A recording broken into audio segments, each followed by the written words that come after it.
اعوذ باللہ السمیع العلیم من الشیطان الرجیم بسم اللہ الرحمن الرحیم انما المؤمنون اخوہ آمنت باللہ صدق مولانا العظیم وصدق رسولنا بلاغ المبین ونحن على ذلك لمن الشاہدین والشاکرین والحمد للہ رب العالمین ان اللہ وملائکتہ یصلون علی النبی یا ایہا الذین آمنوا صلوا علیہ وسلموا تسلیما الصلاۃ والسلام علیک یا سیدی یا رسول اللہ وعلی آلک واصحابک یا سیدی یا حبیب اللہ الصلاۃ والسلام علیک یا سیدی یا نبی اللہ وعلى آلك وأصحابك يا سيدي يا خاتم النبيين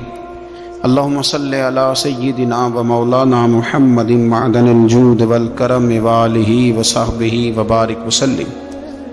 حمد و صلات کے بعد عزیز دوستو، بزرگوں اور بھائیوں،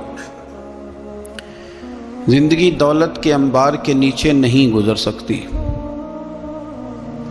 بڑے بڑے مکانات کے سائے میں وقت سکون سے نہیں گزرتا۔ معاشرے کے اندر سکھی وہ شخص ہوتا ہے جسے دنیا سے پیار ملتا ہے، جس کا کوئی بھائی ہوتا ہے، جس کا کوئی بیٹا ہوتا ہے، جس کے ماں باپ ہوتے ہیں، جس کے دوست احباب ہوتے ہیں۔ انسان اللہ کی بنائی ہوئی مخلوق سے سکھ پا کے سکھ ہی رہتا ہے، اور اگر اسے مخلوق سے سکھ نصیب نہیں ہوتا،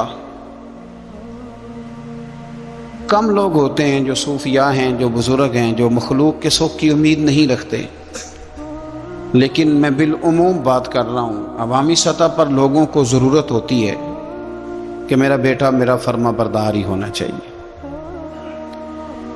خاتون یہ چاہتی ہے کہ اس کا شوہر اس کا کچھ نہ کچھ خیال رکھنے والا ہی ہونا چاہیے۔ خامد یہ تمنا کرتا ہے کہ میری بیوی میری خدمت گزار ہی ہونا چاہیے۔ تو یہ ساری چیزیں اس وقت معاشرے کے اندر پیدا ہوتی ہیں جب انسانوں کا انسانوں کے لیے پیار بڑھ جاتا ہے،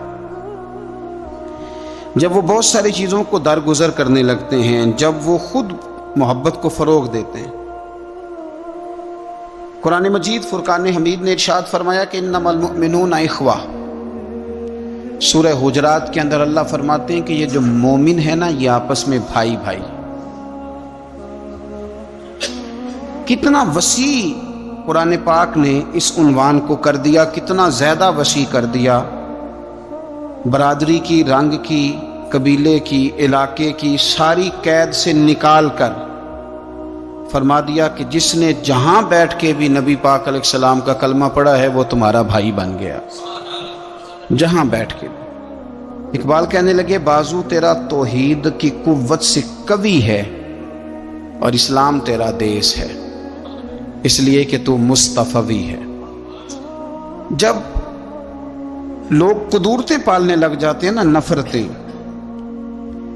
حسد، بغض، عداوت، کینہ پروری، تو ٹھنڈی جگہ پر بھی بیٹھ کے وہ سکون نہیں پاتے، اس لیے کہ ساتھ والے کو دیکھ کے جب 100 دفعہ گھورنا ہے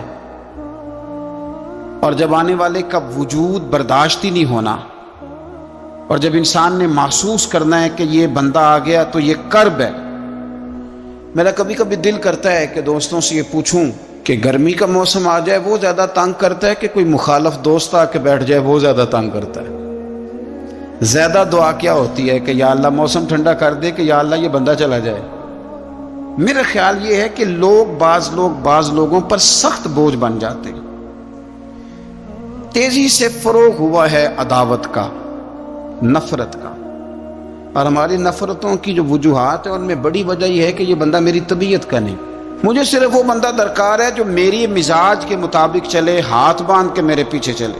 رسول کریم صلی اللہ تعالی علیہ وسلم دوسروں کے مزاج کا لحاظ کرتے تھے، دوسروں کے مزاج کا پاس فرماتے تھے، خیال کرتے تھے نبی کریم صلی اللہ علیہ وسلم۔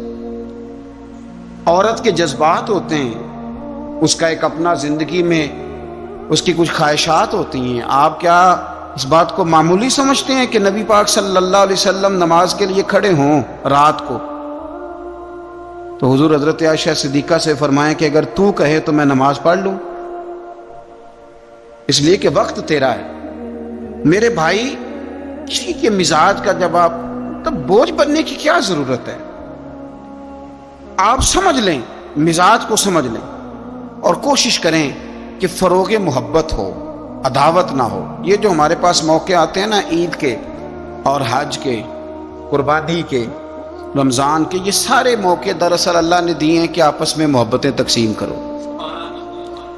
اور یاد رکھنا، محبتیں بانٹنے سے بڑھ جاتی ہیں، یہ تقسیم کرنے سے بڑھتی ہیں، یہ زیادہ ہوتی ہیں.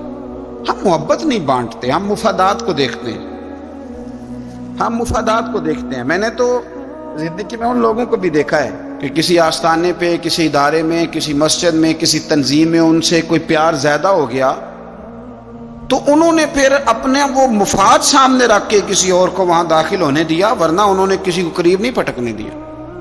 کہیں ایسا نہ ہو جائے کہ وہ جو ہمارا نمبر ہے وہ پیچھے نہ چلا جائے. ہم لوگوں نے فروغ محبت نہیں کیا.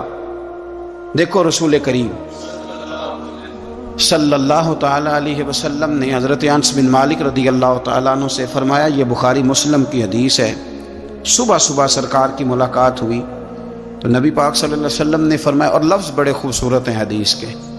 حضرت انس کہتے ہیں میں قربان جاؤں، میں تو غلام تھا نا، لیکن حضور فرمانے لگے، یا بنیا، او میرے بیٹے، تجھ سے ایک بات نہ کروں؟ یا رسول اللہ حکم کریں.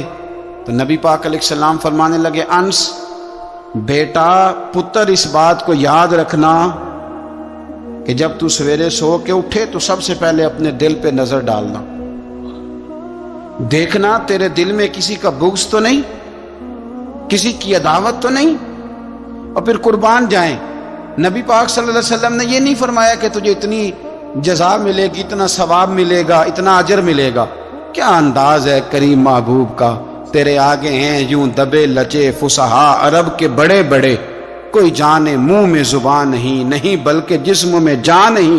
حضور فرمانے لگے، انس دیکھنا ذرا ترتیب جملوں کی. فرمایا، انس صبح اٹھ کے اپنے دل پہ نظر ڈالنا، تیرے دل میں کسی مومن کا بغض تو نہیں.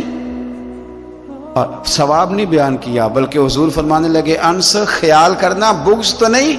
اور فرمایا، انس یہ خیال کرنا اور بغض نہ رکھنا یہ تیرے نبی کا طریقہ ہے. فرمایا یہ تیرے رسول کی سنت ہے، اس کا ذرا خیال رکھنا.